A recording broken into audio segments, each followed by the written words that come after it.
Yang rajin tahajud akan mendapatkan 4 keutamaan yang tidak didapatkan oleh orang-orang yang tidak tahajud, sekalipun sholat fardunya begitu khusyuk. Di antum sholat fardu khusyuk, bagus, tapi nggak tahajud, nggak dapat 4 keutamaan itu. Ini sudah saya bahas panjang lebar di pertemuan lalu, saya hanya sebutkan cepat saja. 1, Allah akan mengangkat karir, pekerjaan atau aktivitasnya di tempat yang terbaik.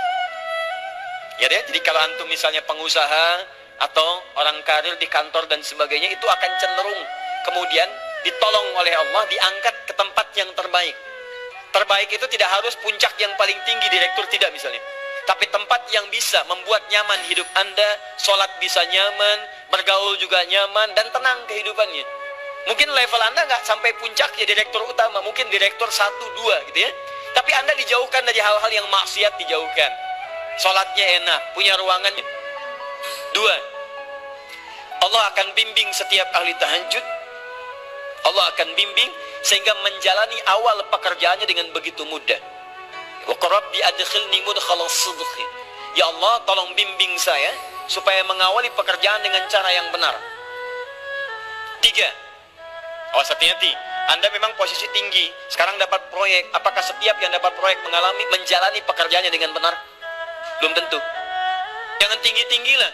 Maaf ya, apakah orang tua yang sekarang menyekolahkan anaknya ke tempat belajar menjalani awalnya dengan benar? Hati-hati ya Bu ya, Pak. Bapak Ibu menyekolahkan anak dengan awal yang salah, maka memberikan jalan keburukan ketika dia belajar. Saya katakan jangan pernah Anda masukkan anak Anda ke sekolah dengan menyogok. Bayar sekian supaya masuk, menyalahi aturan. Kalau awalnya sudah salah, bagaimana anak Anda bisa belajar dengan benar? Mustahil mendapatkan sesuatu yang tidak baik. Yang baik itu mustahil didapatkan. 3, wa akhrijni mukhrajas sidqin. Allah berikan jalan keluar terbaik dari yang dirasakan. Di ahli tahajud itu setiap punya masalah, bukan nggak dapat masalah ya, bukan tidak bermasalah hidupnya. Dia mendapat ujian juga. Cuman sebelum diuji, diringankan masalahnya. Sehingga seakan-akan nggak punya masalah. Padahal sama dengan yang lain, cuma saat akan dia lalui, Allah ringankan persoalannya sehingga mudah dilalui. Dan yang keempat ini yang hebat. Ya, waj'alni min ladunka sultanan nasira. Allah akan tolong langsung orang ini ketika ada lingkungan sekitar yang akan menyakiti atau menjahilinya. Kalau diisengi orang, diganggu orang, dan sebagainya, ini orang-orang seperti ini langsung mendapatkan perlindungan dari Allah Subhanahu wa Ta'ala. Ada satu kali, ini kisah nyata, seorang saleh, ahli tahajud, sampai saking ahli tahajudnya tidak ingin meninggalkan kebiasaan ini. Ini sangat nyata kisahnya dan tidak mengarang. Satu kali Pak, kemudian malam-malam dia perjalanan dengan rombongan.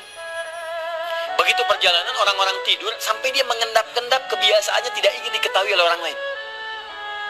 Satu malam kemudian dia bangun setelah orang lain tidur, masuk dia sedikit ke area sedikit ada dalam hutan. Begitu sedang menunaikan sholat, dia duga kemudian tidak ada orang lain yang melihatnya. Ternyata ada satu orang atau beberapa yang kemudian tergerak, mendengar suara dan menyaksikan kebiasaan dia. Anda tahu apa yang terjadi? Dan inilah yang disampaikan oleh orang-orang yang melihat itu. Begitu sedang sholat, teman-teman sekalian, tiba-tiba baru bertakbir malamnya, lompatlah dikisahkan seekor harimau di depannya. Dalam keadaan yang sudah lapar. Saya mau tanya pada Bapak Ibu, begitu sholat, misalnya Allahu Akbar, tiba-tiba samping ada harimau. Wow. Apa yang dilakukan? Kabur. Udah gak panjang pikirnya, kabur ya kan? Baik. Sekarang lihat apa yang beliau sampaikan. Begitu datang harimau itu, perhatikan ahli tahajud ini. Dia ingat dengan janji Allah.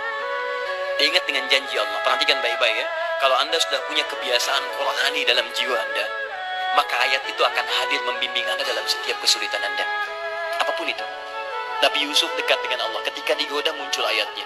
Laula ara'a burhana rabbi. Kalau bukan melihat petunjuk dari Rabbnya, niscaya ada sesuatu yang buruk terjadi kepadanya. Tapi Allah jaga. Lihat baik-baik teman-teman. Begitu melompat harimau itu, kemudian dia katakan dalam jiwanya. Lihat kalimatnya. Ya khalqallah. Hei makhluk Allah. Dia tidak katakan ya namar, hei harimau, tidak. Kalau disebutkan harimaunya, menunjuk zatnya. Tapi dia lekatkan makhluk ini kepada penciptanya. Hei makhluk Allah. Ya khalqallah, hei makhluk Allah.